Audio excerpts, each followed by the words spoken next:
Dobrý deň, poďme sa spolu pozrieť na novinky aplikácie Revit verzie 2026. Tak ako každý rok aj tentokrát nám prináša viacero vylepšení. Ja som koncept prezentácie rozdelil na predstavenie nových funkcií podľa profesí, alebo teda podľa oborov. Začneme s novinkami a s vylepšeniami, ktoré sú spoločné pre všetky disciplíny. Potom sa pozrieme a ukážeme si, čo je nového pre disciplínu architektúry. A následne si prejdeme novinky pre oblasť konštrukcie a systémy TZB. Jednu z prvých vecí, ktorú by som rád predstavil, je od tejto verzie k dispozícii integrácia s aplikáciou Recap Pro. Recap Pro je náš nástroj na prácu s dátami z Reality Capture, teda s laserovými skenmi a fotogrametriou. No a ponovom je k dispozícii nová karta Ribbonu, alebo teda nový doplnok, ktorý vám potom zobrazí na novej karte Ribbonu Recap Pro pre Revit, ktorý umožňuje práve vkladanie rozsiahlých mračien bodov do projektu, a to bez straty výkonu. Vďaka tomuto doplnku práve môžete konvertovať mračná bodov na segmentovaný 3D model typu Mesh, ktorý pozostáva z plôch namiesto bodov. Editor Recap Mesh umožňuje vyberať plochy siete a triediť ich do vlastných skupín a vrstiev. Pričom tento triediaci proces pomáha s organizáciou a úpravami modelu pred exportom do rôznych formátov, vrátane optimalizovaného súboru Recap Mesh pre Revit. V Revite tieto, nazvem to, datovo bohaté modely ponúkajú potom lepší výkon ako klasické mračná bodov. Funkcia pridať do dokumentu vloží sieťovú geometriu priamo do projektu, zatiaľ čo funkcia vložiť do rodiny premení segmentovanú sieť na rodinu Revitu, na Revit Family. Vďaka tomuto doplnku práve Recap Pro pre Revit môžeme do projektov jednoducho pridať práve takéto presné digitálne, nazvem to, reprezentácie reálneho prostredia a zvýšiť kvalitu výstupov. A ďalej bola v Revite 2026 pribudol technický náhľad akcelerovanej grafiky, ktorá kompletne akoby prepracúva grafický engine s cieľom dosiahnuť vyšší výkon a lepšie využitie hardvéru. Novinkou je, že si to vieme zapnúť tú akceleráciu zvlášť pre každý pohľad, teda tam, kde ju naozaj potrebujeme. Vďaka tomu je navigácia v modeli oveľa plynulejšia, svižnejšia, napríklad aj kontrola návrhu môže byť aj pri veľkých modeloch oveľa rýchlejšia. Funguje to vo väčšine 2D aj 3D pohľadov, vrátane aj externých referencií, pričom vizuál zostáva takýto plynulý. Tým, že ide o nastavenie na úrovni pohľadu, si to môžeme akoby testovať postupne, bez toho, aby sme narušili nejaký bežný workflow. Len tam, kde to potrebujeme, si môžeme tú akcelerovanú grafiku nechať zapnutú. Tam zase, kde to není vyžadované, ju môžeme vypnúť. Takže od verzie 26 k dispozícii aj akcelerovaná grafika. Ďalej môžeme taktiež upravovať text pri odkazoch na detaily, na pohľady. Už to nie je obmedzené len na typ, ale môžeme to nastaviť aj pre každý odkaz individuálne cez inštančný parameter.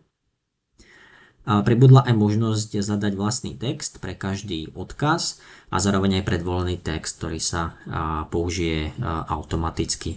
Do značiek pohľadov môžeme teraz pridávať aj zdieľané parametre, takže si vieme aj lepšie usporiadať a spravovať informácie naprieč celým projektom.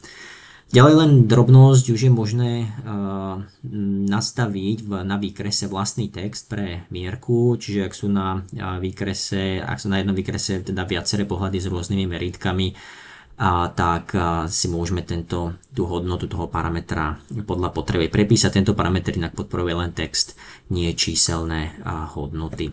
Ak sú samozrejme všetky pohľady na tom danom výkrese v rovnakej mierke, tak sa zobrazí štandardná hodnota. No a do tohto parametra je možné samozrejme aj šahať pomocou DynamoScriptu alebo pomocou doplnkov.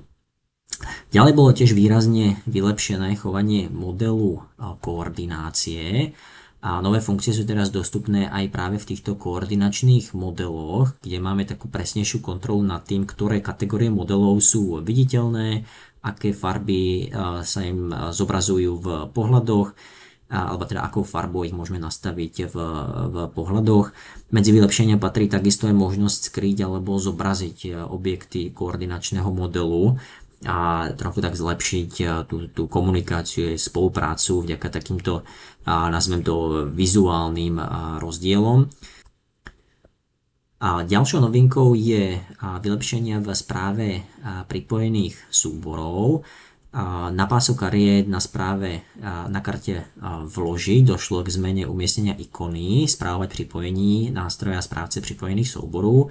Aktuálne ten panel správce pripojených súborov obsahuje ako pripojené súbory, tak aj importované súbory, čiže nejaké CAD data, obrázky, PDF-ka, takže aby boli pokryté obidva tie typy, pripojené aj importované, tak sme ich presunuli do jedného nástroja na tej karte vložiť a do nového panelu spravovať a ikona spravovať pripojení.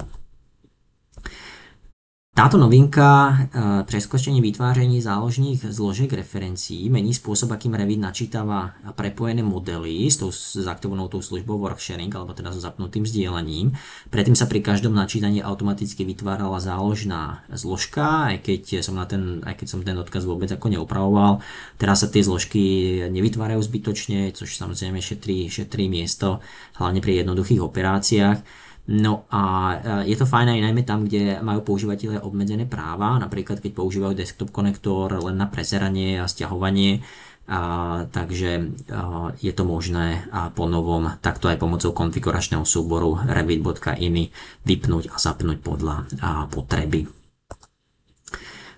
Vylepšenia sa dočkalo aj IFCčko, alebo teda externé referencie, ktoré vkladáme do modelov cez IFC a prepojenie IFC súborov je teraz o polovicu rýchlejšie ako v predchádzajúcich verziách Revitu a okrem toho si vieme konečne aj pri IFCčkách nastaviť to umiestnenie tej externej referencie IFC a priamo tu na dialogovom okne si vieme vybrať ten spôsob, či už podľa projektového základného bodu projektu, podľa zemeráckého bodu a podobne.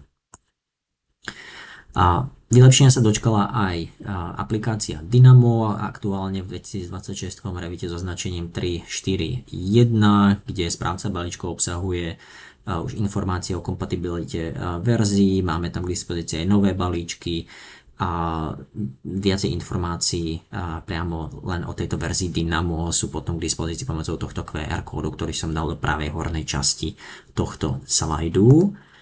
No a vylepšenia sa dočkal aj Data Exchange, čo je Data Exchange spôsob, ako medzi rôznymi aplikáciami vymieňame konkrétne data, presne to, čo potrebujeme, tie granulárne data, nie celé modely. Najnovšie vylepšenia tohto Data Exchange nám tiež umožňujú lepšie pracovať s umiestnením, s polohou tých dát, môžeme si tam znova vybrať, či podľa nastavenia projektu, Project Origin, Project Base Point, Survey Point a podobne. No a najnovším vylepšením prešlo aj prepojenie následne na Power BI, kde Power BI konektor je teraz dostupný priamo cez náš Autodesk App Store. Má jednak lepší výkon a podporuje aj také tie súhrnné, alebo jak to nazvať, také združené zobrazenia dát, čo samozrejme pomáha pri rôznych analýziách naprieč viacerými projektami. A pre použitie inej klasifikácie podľa potrieb užívateľa pri zatrieďovaní elementov došlo mimo iného aj k premenovaniu parametrov, pôvodne číslo OmniClass a název OmniClass na číslo klasifikácie a název klasifikácie. Vďaka tomu vieme používať aj iné klasifikačné systémy, aby to nebolo metúce, že nielen OmniClass, takže došlo k takému to akoby zo všeobecneniu alebo zobecneniu názvov týchto dvoch stávaných parametrov. No a navyše sa teraz ľahšie pracuje aj s definičným súborom, na čo je pripravené nové dialogové okno, no a hodnota klasifikácie zostáva v projekte, aj keď ostatní používateľia ten definičný súbor, ten texťák náhodou nemajú, tak klasifikácia zostáva v projekte. No a došlo aj k zlepšeniu výkonu konfigurácie, opätovného načítania konfigurácie, je teraz rýchlejší, stabilnejší a v testoch to dosiahlo až 72% úspory času, čo výrazne znižuje nejaké tie prestoje, pomáha to rýchlejšie reagovať na zmeny v projekte. Tak, poďme sa pozrieť na novinky z disciplíny pre architektúru, kde v Revite 2026 pribudli vylepšenia funkcie Toposolid, najmä v oblasti správy tzv. Subdivízií. A parameter Subdivide Offset teraz podporuje aj záporné hodnoty, vďaka čomu vieme modelovať napríklad nejaké zapustené cesty alebo záhony. Zase kladné hodnoty slúžia na možno nejaké vyvýšené plochy modelovania takýchto elementov. Zároveň si vieme každú tú subdivíziu nastaviť ako iný typ toposolidu, takže už nemusíme manuálne ako rozdeľovať alebo spájať tie plochy. No a pri aktualizácii z starších toposurface Revit automaticky vytvorí subdivízie so správnymi materiálmi podľa pôvodných subregiónov. A ďalej sa zlepšila aj presnosť výpočtu objemu toposolidov. Nový algoritmus teraz používa metódu s hranicami, takže počíta objem len medzi najnižším a najvyšším bodom povrchu v rámci skutočných okrajov toposolidu, podobne ako to kedysi robil aj ten toposurface. To znamená, že sa do objemu už nezapočítavajú tie zbytočné časti mimo reálnej plochy, což v minulosti spôsobovalo trochu nepresné výsledky. Takže teraz máme tu jednak presnejšie plánovanie výkopov, výpočty množstiev, odhad nákladov, spotreby materiálu, hlavne pri tých zložitejších terénnych úpravách, kde záleží pomaly na každom centimetri, tak je to o mnoho spoľahlivejšie a presnejšie. A takisto sa nám vylepšil workflow pripájania alebo linkovania topografií, najmä pri prepojení z Civilu 3D cez Construction Cloud, cez Docs. Toposolidy vytvorené z týchto dát zo Civilu sú teraz presnejšie a opravené boli aj prípady, kde sa niektoré terénne súbory jednoducho nedali správne načítať. No a pribudla nám aj novinka, stabilnejšie chovanie pri výrezoch dutín alebo tzv. Void cuts v toposolidoch, ktorá znova zvyšuje spoľahlivosť. Pri vyrezávaní sa v minulosti stávalo, že operácia zlyhala. Teraz Revit automaticky dokáže toto vyriešiť, vďaka čomu tá operácia prebehne bez chyby. No a pribudla aj celkom šikovná novinka, to je kopírovanie a vkladanie tých dielčích prvků, tých takých tvarovacích bodov, takže už nemusíme opakovane klikať na tie body, akých máme povedzme nejakú plochú strechu a mali sme tam takto modelované spády. Teraz ich vieme jednoducho vybrať a skopírovať cez CTRL do posolidu, do inej strechy, do inej podlahy a podobne. Ďalšou novinkou je tiež aj možnosť nastaviť limity počtu bodov v tomto posolide a cez konfiguračný súbor Revit iný. A tieto limity nám pomáhajú tak lepšie zvládnuť zložité terény bez nejakej straty geometrickej presnosti. A odporúčané nastavenie je medzi 10 000 až 50 000 bodmi, predvoľná hodnota je nastavená na 20 000. Pribudli nám takisto nové metódy vytvárania stien a teraz môžeme vytvárať steny výberom nejakej tej uzatvorenej oblasti, čiže napríklad z miestností dokážeme, alebo z tých hraníc miestností dokážeme na jedno kliknutie vytvoriť steny a podľa toho obvodu miestnosti, tak sa tam umiestni môže to byť povedzme nejaká dokončovacia vrstva, nejaké omietky, prípadne takéto nejaké drobné dokončovacie vrstvy. Keď ich chceme modelovať ako samostatné steny, tak môžeme na to použiť tento nástroj. Môžeme tiež vybrať aj existujúce nejaké segmenty stien a na ich základe vytvoriť potom nové steny. Takže samozrejme tá funkcia funguje aj v prípade, ak sú steny pripojené z iných modelov, z nejakých externých referencií a dokážeme s tým takisto pracovať. No a nastalo aj vylepšenie pri prvkoch, klasika tie steny, podlahy, strechy, že tieto systémové rodiny Revitu, ktorých máme nejakú skladbu, kde máme nejaké vrstvy, tak bola odstránená možnosť mať povinnú tú konštrukčnú vrstvu. Takže opäť nám to poskytuje flexibilitu pri nejakom odstraňovaní konštrukčných vrstiev alebo pri presúvaní vrstiev mimo hraníc nosnej časti konštrukcie. No a môžeme nastaviť aj prioritu vrstiev nezávisle od funkcie, a to pri všetkých tých zložených prvkoch, ako sú steny, podlahy, strechy, stropy, dosky, či prípadne aj toposolidy. Prioritu nastavujeme a tu v tomto okne, kde práve tá priorita sa pohybuje od 1 do 5, kde 1 by mala byť logicky nejaká taká najvyššia priorita, napríklad nejaké nosné konštrukcie, 5 zase najnižšia, čo môžu byť nejaké povrchové úpravy. A táto hodnota práve určuje, ako sa vrstvy správne napoja, keď sa steny alebo iné prvky križujú alebo dotýkajú. No a stále platí samozrejme, že priority by mali postupne rásť, teda od jadra smerom k vonkajším vrstvám. Ďalej pribudli vylepšenia aj ohľadom umiestnenia pohľadov na výkres a automatické rozmiestnenie týchto pohľadov vo výkresovej dokumentácii, vo výkresoch. Budeme sa spoločne pozrieť na ďalšiu video ukážku, kde polohu toho výrezu pohľadu je teraz možné uložiť pomocou tohto nástroja, uložiť polohu. A túto polohu môžeme neskôr použiť na ľubovoľný počet pohľadov, naprieč aj rôznymi výkresmi, kde uloženú polohu môžeme takisto priradiť pred aj po umiestnení pohľadu na výkres. Takže ak sa táto uložená poloha aplikuje, povedzme pred umiestnením, pohľad sa pri vkladaní na nejaký výkres automaticky zarovná na tú správnu pozíciu. Vo výsledku nám to samozrejme dostávame to, že aj pri mnohých výkresoch máme to krásne tie jednotlivé pohľady potom zarovnané tam, kde to užívateľ potrebuje, napríklad, ja neviem, pôdorys vždycky vľavo hore a nejaký ďalší pohľad v pravej časti a tak ďalej. Tá práca s výrezmi, ktoré vkladáme, alebo výrezy pohľadov, teda, ktoré vkladáme na výkresy, je jednoduchšia.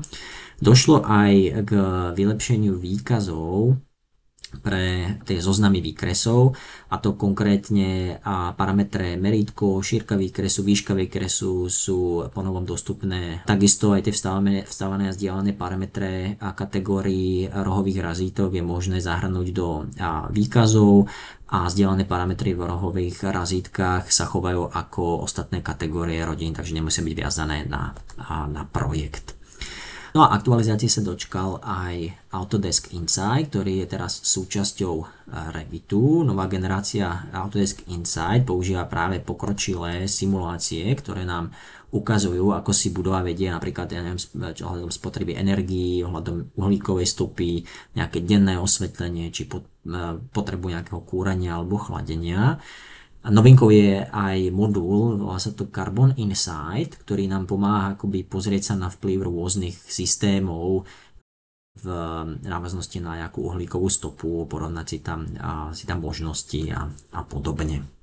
No a zlepšila sa aj prepojiteľnosť alebo prepojenosť s nástrojmi na energetickú analýzu. Pri exporte do GBXML sa teraz zachová pôvodný názov Revit prvku a takisto tiež sa aktualizovala verzia OpenStudio. Autodesk Forma teraz dokáže lepšie spolupracovať s Revitom, vieme si ľahko tam robiť úpravy, prípadne ak niečo zmažeme, chceme tam prenášať, prípadne aj nejaké zložitejšie modely, takže sú tam aj takéto vylepšenia ohľadom interoperability alebo spolupráce s nástrojom Autodesk Forma.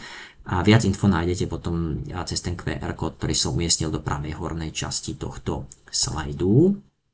No a vylepšenia sa dočkala aj prepojenie Revitu s Twinmotionom, kde sa zlepšila stabilita celého workflowu, najmä pri funkcii Family Substitutions, je nahradzovanie akoby tých revitiackých rodín realistickými objektmi z Twinmotionu. Novinkou je, že všetky tie kategórie modelov v Revite teraz podporujú práve túto výmenu. A takisto si vieme nastaviť vlastnú cestu na ukladanie stiahnutých Twinmotion objektov, takže si knižicu vieme akoby lepšie zorganizovať, mať na ňou väčšiu kontrolu. No a na týchto ďalších slajdoch už sú len kozmetické úpravy a to je niektoré ovládacie prvky sme presunuli na pás kariet a tuto je potom zoznam všetkých tých funkcií, ktoré už nájdete teda na páse kariet. Poďme sa spoločne pozrieť, čo je nové pre disciplínu konštrukcií. A to je nová možnosť v Revite 2026 parametrického ohýbání výstuže, kde bola k výstuži pridaná systémová rodina ohybu, ktorá umožňuje práve parametricky ohnúť tú zvislú výstuž napríklad pri stĺpe pre následné prestikovanie alebo napojenie výstuže napríklad v ďalšom patre do ďalšieho poschodia, kde je možné ponovom nastaviť dĺžku v napríklad násobkoch priemeru výstuže alebo ju môžeme nastaviť ručne. Tá geometria tých ohybov sa dynamicky prispôsobuje potom aj zmenám toho hostiteľského prvku, takže ak sú úpravy napríklad nejakého krytia betónu, prípadne veľkosti prvku alebo nejakých rozložení sad výstuže, tak to na to dynamicky reaguje a môžeme s tým takto ďalej pracovať. Ďalej sme vylepšili aj užívateľské oceľové spoje, kde môžeme podrobnejšie upravovať tieto vlastné oceľové spoje, custom connections, a priamo v režime úprav šablóny. Takže vieme presúvať jednotlivé prvky, ako sú napríklad plechy, nejaké skrutky, kotvy alebo výstuhy a všetko priamo v tom režime úprav. A môžeme použiť aj kresliaci editor pre vzory otvorov, skrutiek či pre dosky. No a všetky vlastnosti prvkov vieme samozrejme upraviť priamo takto v šablóne. Ešte jedna poznámka, ako odstránime niektorý prvok zo spojenia, on nezmizne z modelu, ale ostane tam ako samostatný objekt, takže to je tiež ešte proti predchádzajúcim verziám nové. No a ďalej sa poďme pozrieť na novinky v modelovaní oceľových konštrukcií, kde došlo k jednej za mňa ako zásadnej zmene, a to pri modelovaní týchto oceľových prvkov, nejaké nosníky alebo tak, tak Revit doteraz tam vždy pridával automaticky odsadenie. Keď sa dva prvky spojili, tak aby to vyzeralo na tom, alebo na tom výkese sme vždycky videli, že tam bolo nejaké odsadenie, myslím, že nejakých 12, niečo milimetra, což je, ja neviem, 2 tie palce, či ak to bolo, taký ten montážny priestor. No a v Revite 2026 sa práve dá toto globálne vypnúť v nastaveniach konštrukcií, v tých structural settings, kde jedným klikom viem práve vypnúť takéto všetky tie odsadenia a modelovať prvky presne od bodu po bod. No a funguje to samozrejme aj spätne, čiže na všetky existujúce prvky v modeli, tak to viem kedykoľvek vypnúť a zapnúť podľa potreby. Čo sa týka oceľových plechov, tak pri vytváraní týchto prvkov sa automaticky priradí aj materiál, či už ich tvoríme ručne alebo cez nejaké oceľové spoje. Ten predvolený materiál závisí od toho, aké jednotky dĺžky máme nastavené v projekte, čiže u nás samozrejme metrické jednotky, a takže sa automaticky tam priradí ten výchozí materiál oceľ S235. Ak tieto materiály inak nemáme načítané v projekte, tak Revit použije prvý nejaký dostupný oceľový materiál, napríklad metal z tej výchozej šablóny.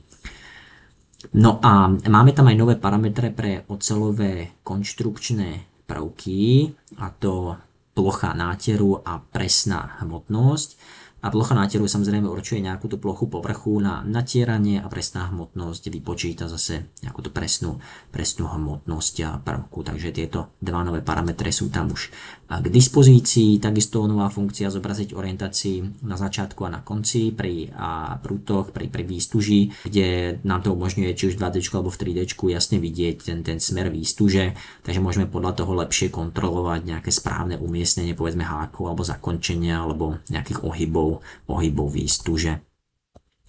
No a nová verzia takisto umožňuje presné zarovnanie takých tých bežných, prípadne aj vlastných zvarovaných sietí alebo kary sietí podľa krytia betónu.